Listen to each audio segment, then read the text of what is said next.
Live from Liverpool, The Dark Paranormal, Season 20.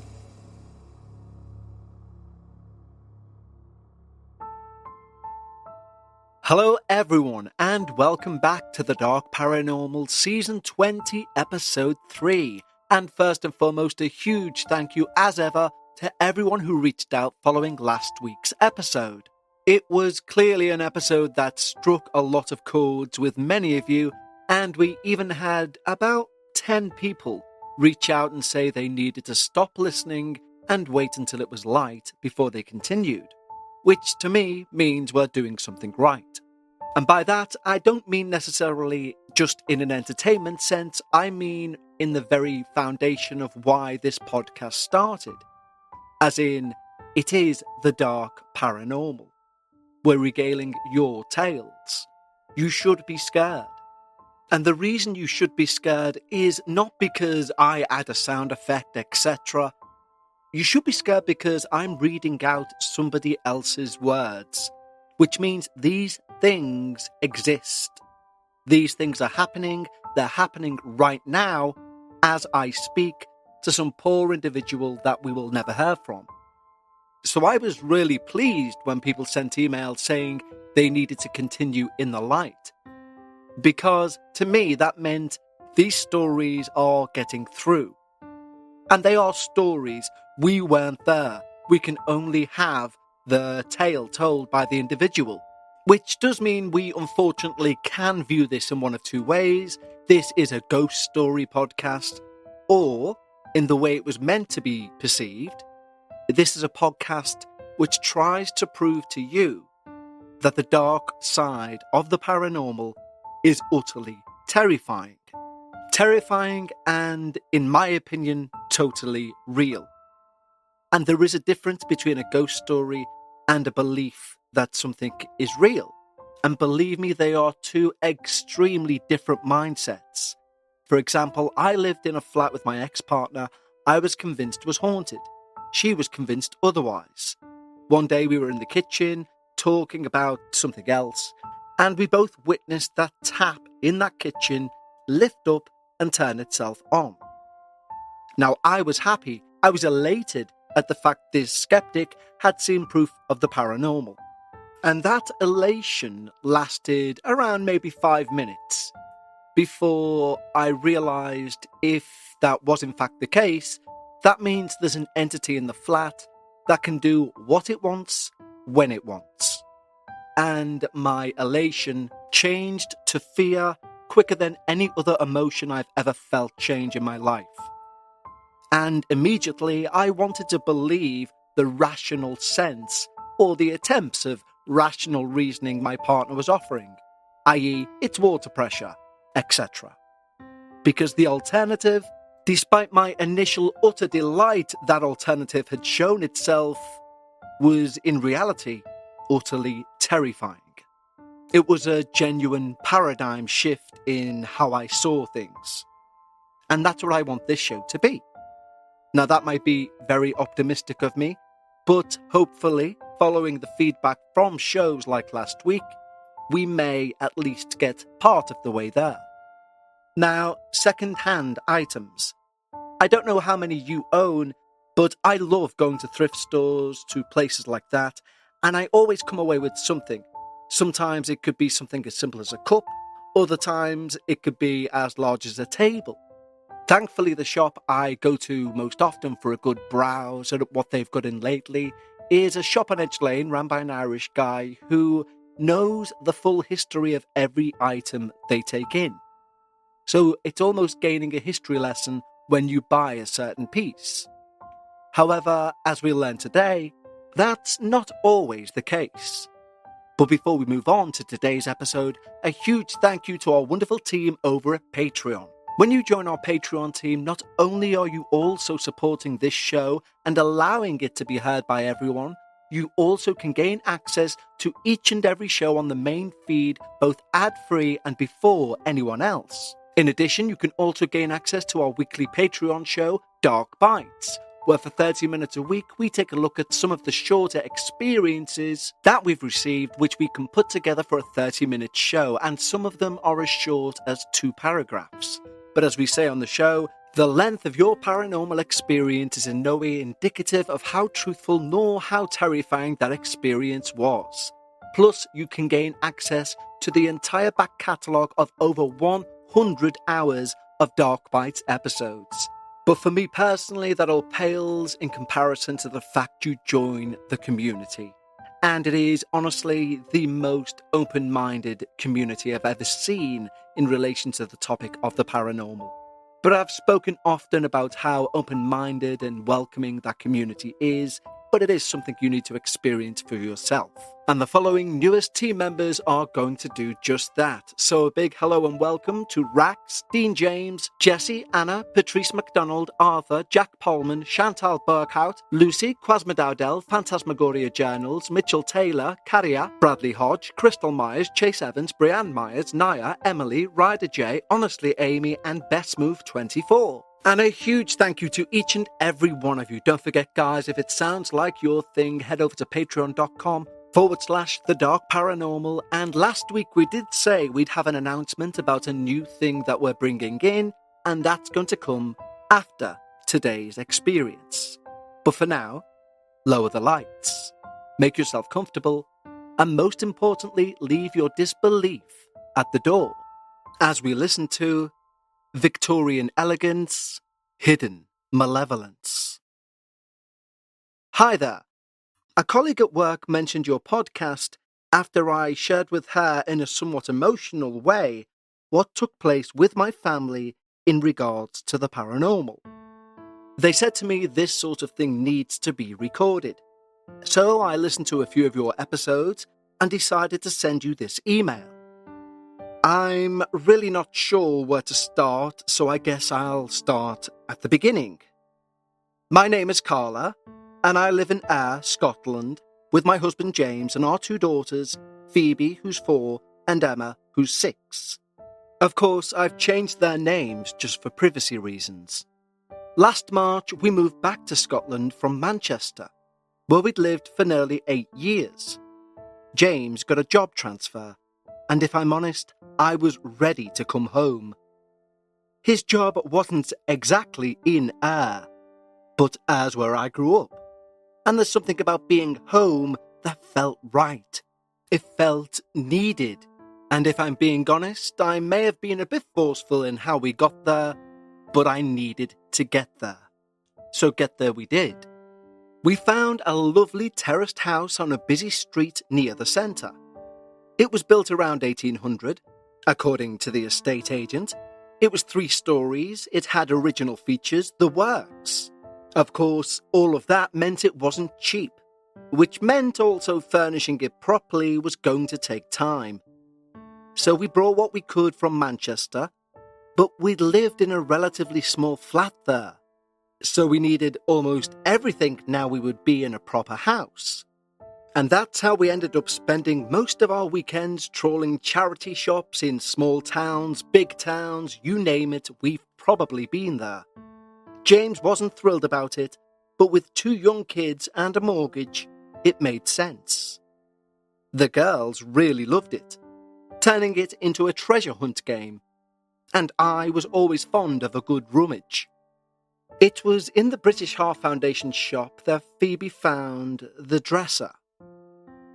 I was looking at material for curtains, and I heard her calling me over, practically bouncing with excitement.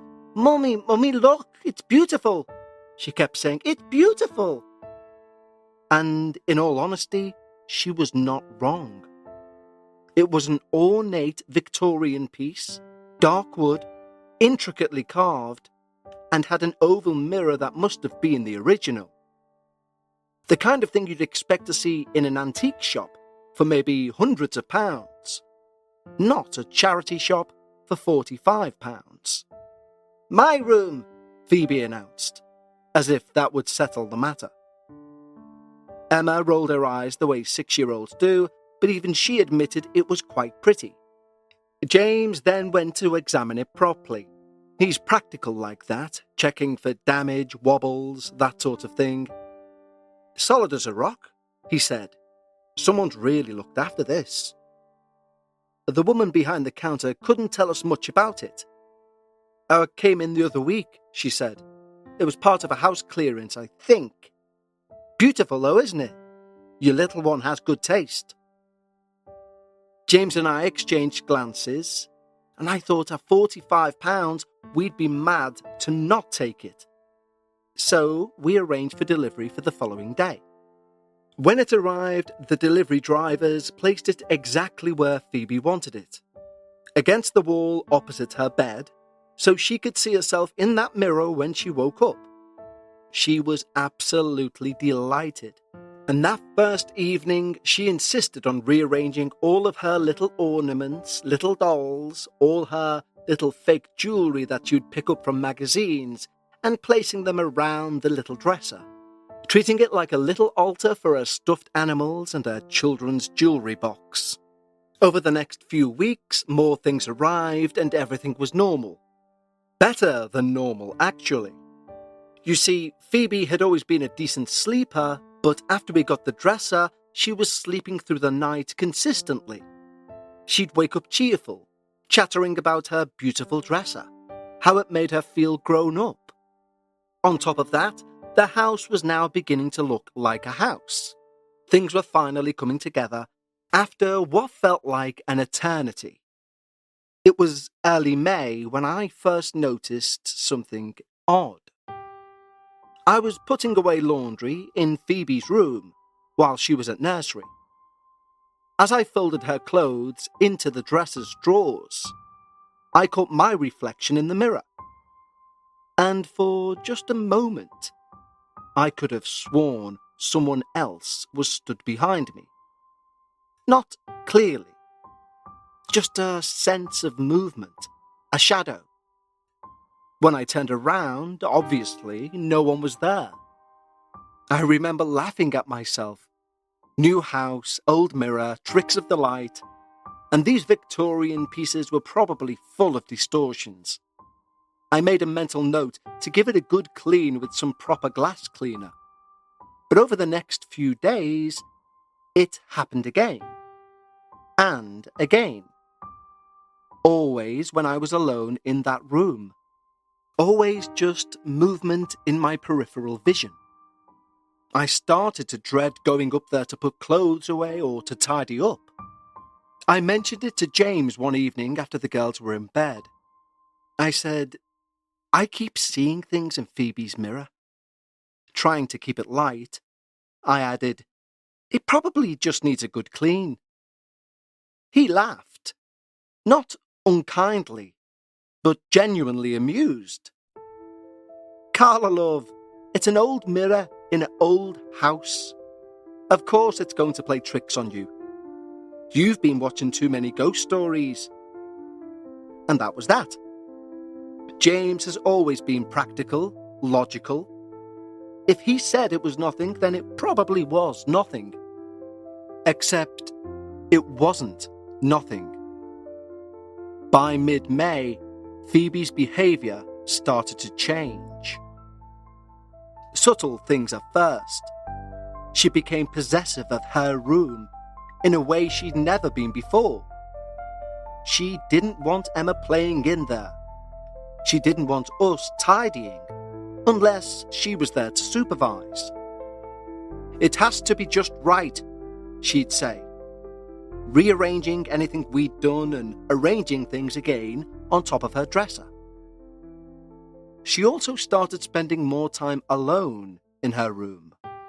We'd knock gently on the door and slowly open it just to check she was okay, and she'd be sat at the foot of her bed, staring at herself in the mirror, and when we'd ask what she was doing, she said, talking to the lady. What lady, sweetheart? I asked. The lady in the mirror. She's nice. She tells me stories. Children have imaginary friends, I know that. But something about the way Phoebe said it, so matter-of-fact, made my skin crawl. James was much less concerned. "She's 4.5, Carla, this is normal." But I also noticed he started avoiding Phoebe's room too. If she needed help with something, he'd call her to come to him, rather than the usual going in there. Then, one night in late May, I woke up around 2 a.m. to use the bathroom. As I passed Phoebe's room, I heard her talking. Not unusual. She sometimes chatted to her stuffed animals before falling asleep. But when I listened closer, I realized she was having a conversation. Pausing, waiting, responding to something. I eased the door open just a crack. Phoebe was sitting at the edge of her bed in front of the dresser, in her pajamas, illuminated by the streetlight that came through her curtains, and she was staring directly into the mirror, nodding and giggling softly. "Phoebe," I whispered, "what are you doing, love?" She turned to me with this odd, dreamy expression. "Just talking to the lady, Mummy. She says you worry too much." I felt something cold settle in my stomach. "Go on, back to bed." I tucked her in.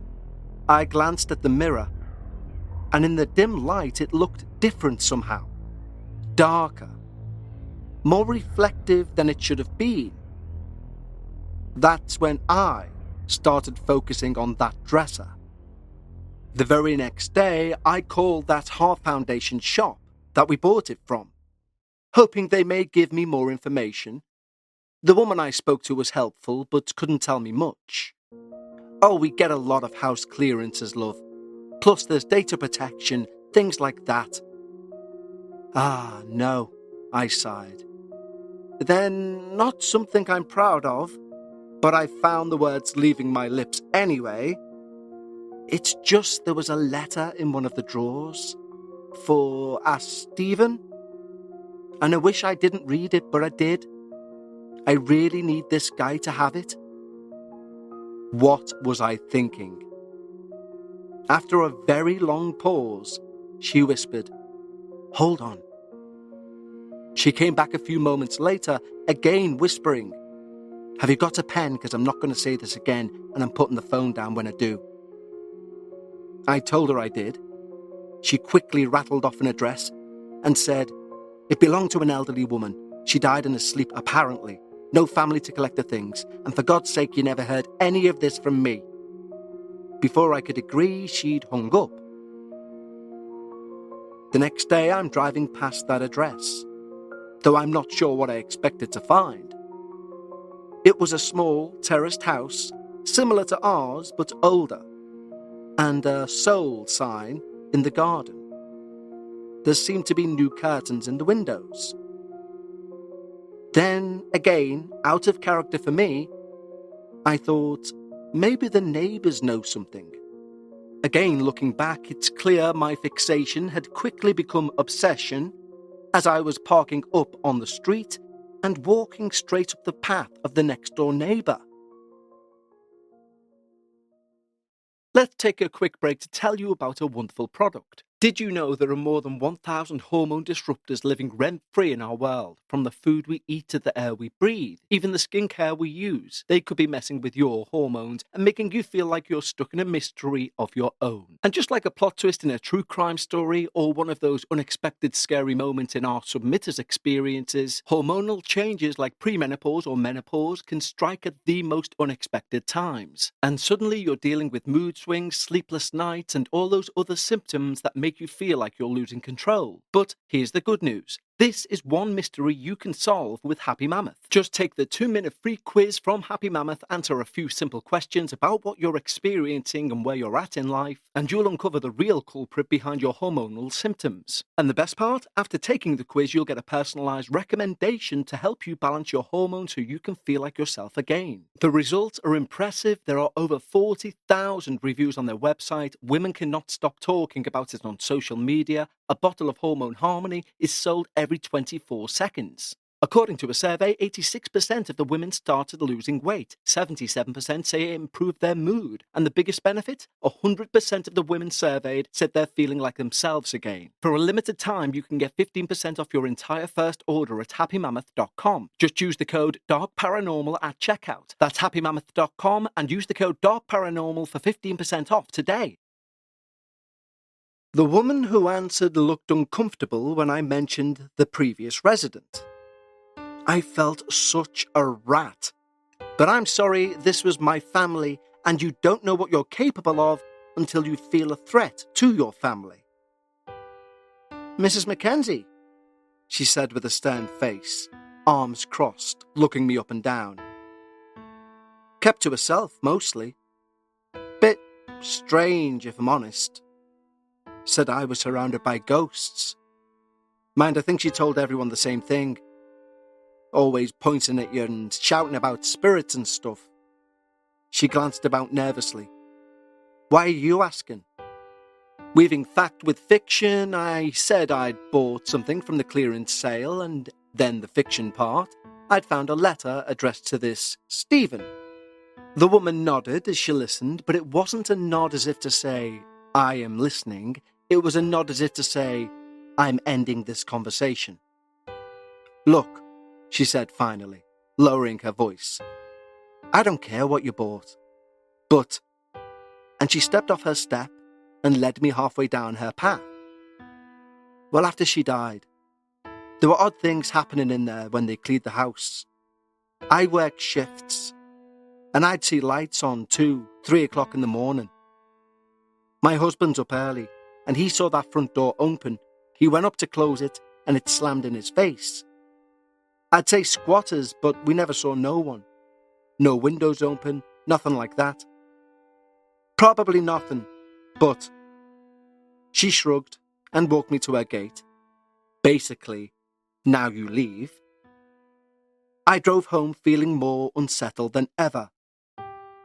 That evening, I told James what I'd learned. He listened patiently, but I could see him growing more sceptical. So, an old woman is a bit eccentric and some neighbours heard creaky noises from the house, he said. Carla, this is getting ridiculous now. It's a piece of furniture.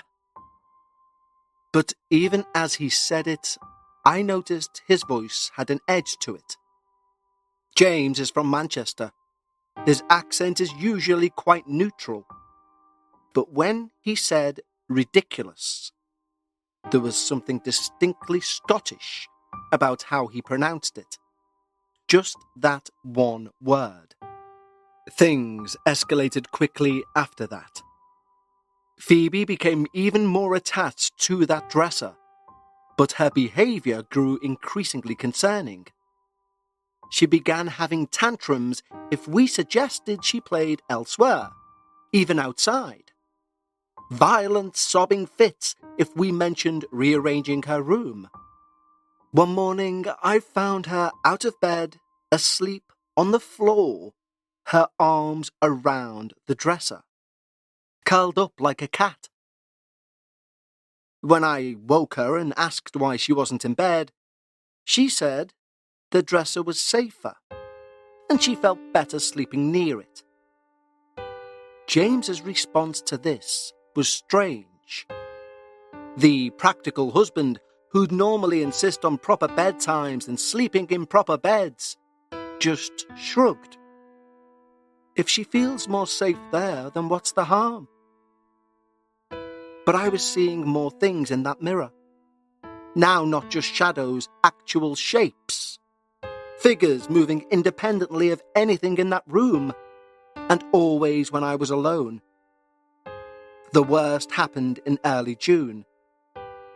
I was cleaning Phoebe's room while she was at nursery. I'd been putting off properly cleaning that mirror for weeks, but I finally forced myself to do it. As I sprayed the glass cleaner and started wiping, I saw something that made my heart stop. In the reflection, stood directly behind me, was a woman. Elderly, thin, wearing what looked like a nightgown. Gaunt face, hollow eyes, reaching out towards me with one yellow hand, bones almost poking through the flesh. I spun round, nothing there. I looked back at the mirror, just my own terrified reflection. But I swear to you, for just a moment, I could smell something. Something medicinal and stale. Like a combination of old flowers and disinfectant. I called my sister in Edinburgh that afternoon. I was still shaking. I told her everything. "You need to get rid of it," Sarah said immediately after I'd explained everything. "I don't care if Phoebe throws a fit, get it out of your house." But when I broached the subject with James that evening, he reacted more differently than I'd expected. "For God's sake, Carla," he snapped, his face flushing red. "It's a bloody dresser. You're scaring yourself over nothing." Again, this was not his voice. There was a tinge of a Scottish accent in every word, stronger this time. It coloured the whole sentence. "The poor girl loves that thing and you want to throw it away because you're having nightmares." Unbeknownst to us, Phoebe was in the next room, and she walked in with alarm. "Throw what away?" "Nothing, sweetheart," I said quickly. "Daddy and I were just talking." But Phoebe's eyes had gone wide with panic. "You can't take my dresser, you can't! The lady lives there!" Well, the tantrum that followed was unlike anything I'd ever seen. She screamed, she threw herself on the floor, she hyperventilated until I thought she may pass out. It took just under an hour for us to calm her down, and only after both James and I promised we wouldn't move that dresser. "See?" James said later, but his voice was different, colder. "See? Look what you've done. You've upset her for nothing." That night I lay awake, listening to Phoebe moving around her room. At one point, I heard her giggling softly, having another conversation with her lady. James apologised for snapping at me the next day, and even admitted it was rather concerning how Phoebe's behaviour had changed now we had the dresser. A few days later, when I brought up the dresser again, he bizarrely acted like we'd never had that conversation. And even more bizarrely, word for word, tone for tone, repeated his original response. "For God's sake, Carla, it's a bloody dresser. You're scaring yourself over nothing." The James I knew was rational, logical, and he had a good grasp on conversations that had recently took place. Yet here he was, acting like he had no memory of agreeing that Phoebe's attachment was concerning. Throughout June and July, James's mood swings became more frequent. He'd go from being his normal, loving self to this red-faced, angry man over the smallest things. And every time he got angry, this Scottish accent would creep in. Sometimes just one word, sometimes entire sentences. It was like someone else was speaking through him. The strange thing was, when he would be like this, Phoebe seemed less affected. She was still obsessed with the dresser, still sleeping on the floor beside it most nights, but she was calmer. Like whatever had been building up in May had settled into a routine. I think it was me who was falling apart. I couldn't sleep. I couldn't concentrate at work. Every time I had to go into Phoebe's room, I felt like I was being watched. The mirror seemed to follow me with eyes I couldn't see. Sometimes I'd catch movement in that mirror that had nothing to do with anything happening in that room. I 100%, hand on heart, started to get concerned I was losing my mind.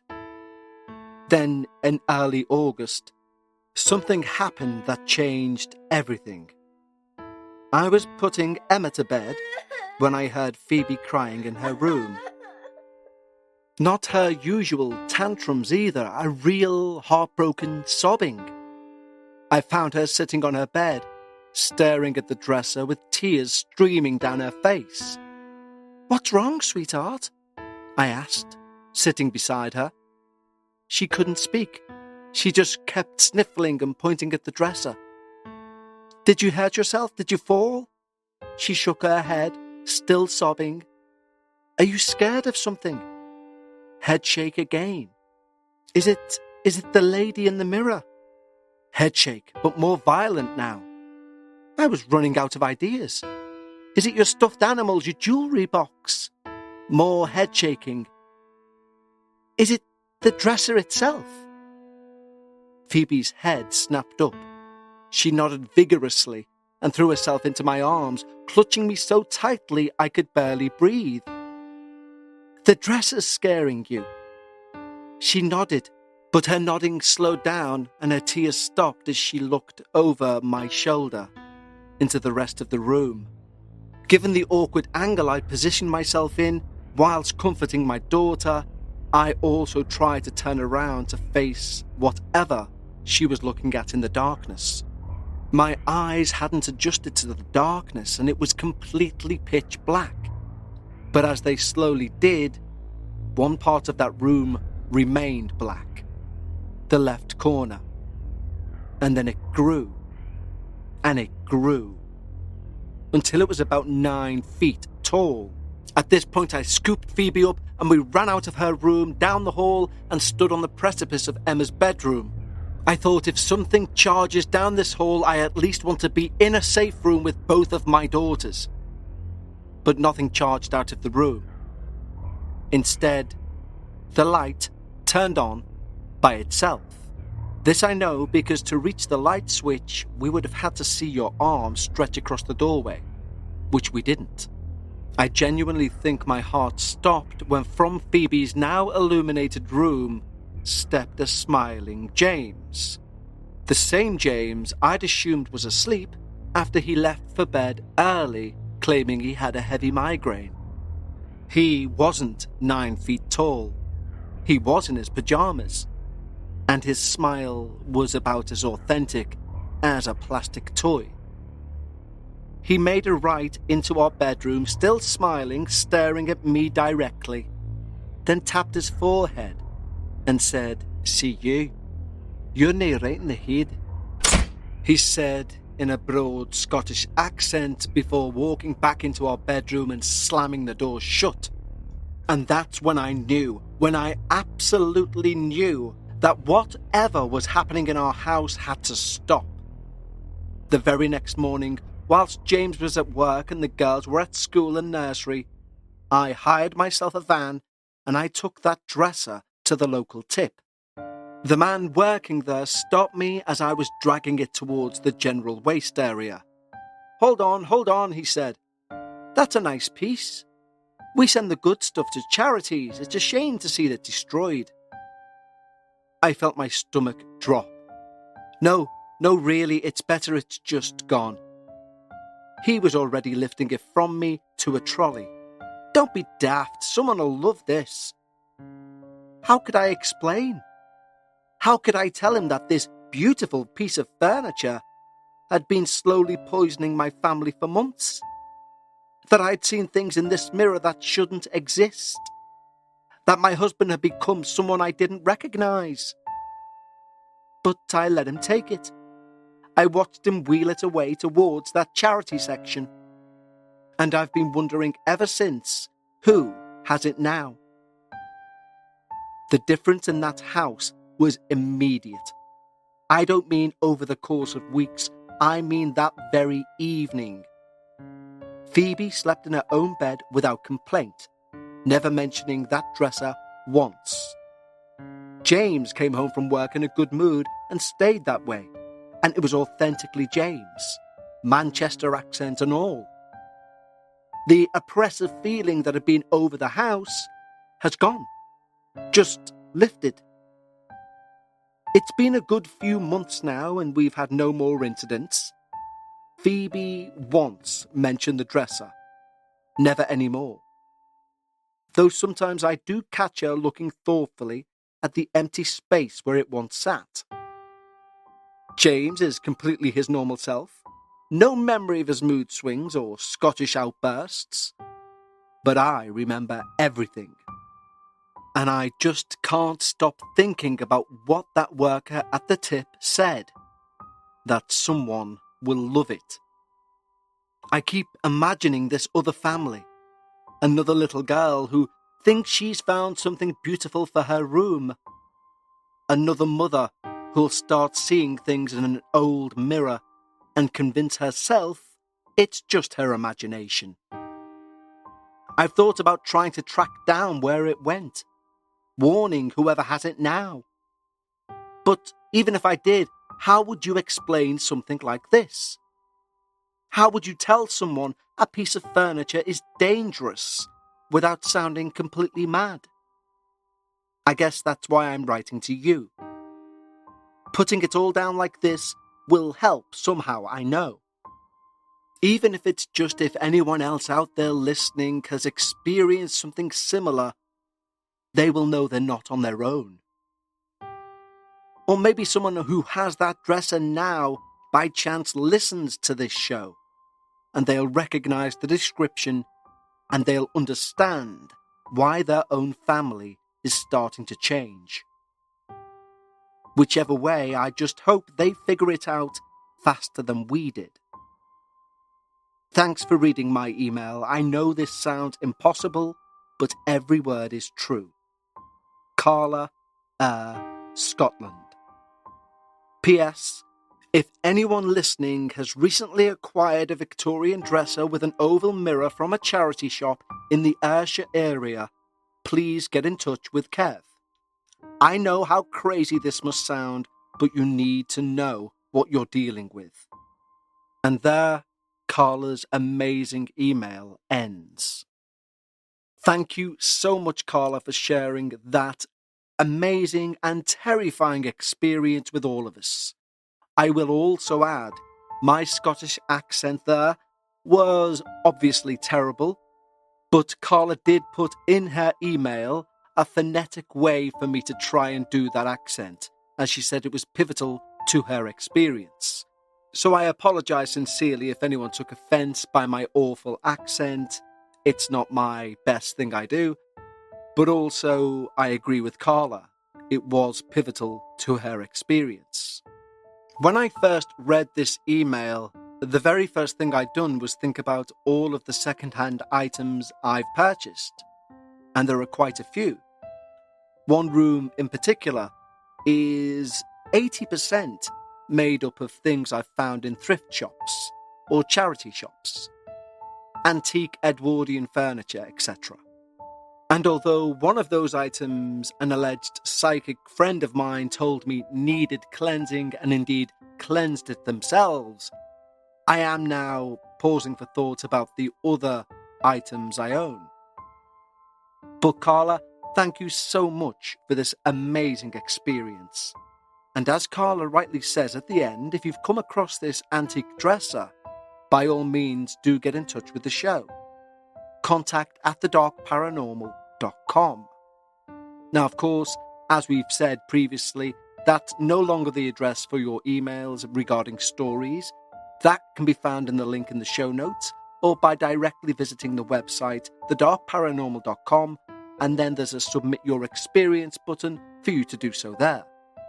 Regular listeners will have heard me talk about what I call authenticators, things which, to me, say that this story is true. And for me, it's a strange one. And it's the fact it's the first episode in a long, long while where, whilst editing, sound effects were needed very minimally. And yet the fear factor was huge. And that's just something I realised during the edit process, but it's an interesting one that I am classing as an authenticator. So once again, Carla, thank you so very much for this week's submission. Now, at the start of the show, you'll recall, and last week also, I said I would have some special news for you this week. Of course, our Patreons are already in the know of what this news is, but it is my great pleasure to announce that we will be launching a YouTube-only short show named The Dark Paranormal Presents The Dark Vault. Now, some of you may be aware I used to host a rather tongue-in-cheek look at the paranormal called We Need to Talk About Ghosts. But although it was tongue-in-cheek, it was always on the side of belief, and we received hundreds of emails from listeners with their experiences. And after that show finished and is slowly being removed from podcatchers around the world, it dawned on me those stories may be lost to time. And then it also dawned on me I still have the email address where those stories were sent to. And so, for YouTube only, we are going to record these stories as and when we get round to doing them.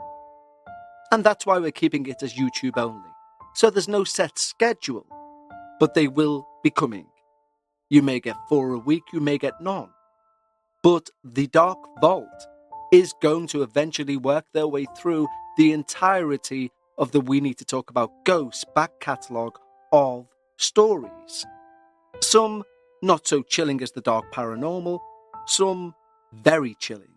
Now, of course, our patrons receive everything that we do before anyone else ad-free, and the same will apply for the Dark Vault.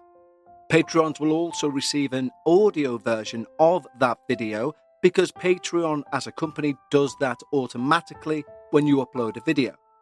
All I would say is now would be a great time to follow the link in the show notes and go and subscribe to the YouTube channel for the Dark Paranormal to be the first to hear when we release our very first look into the Dark Vault.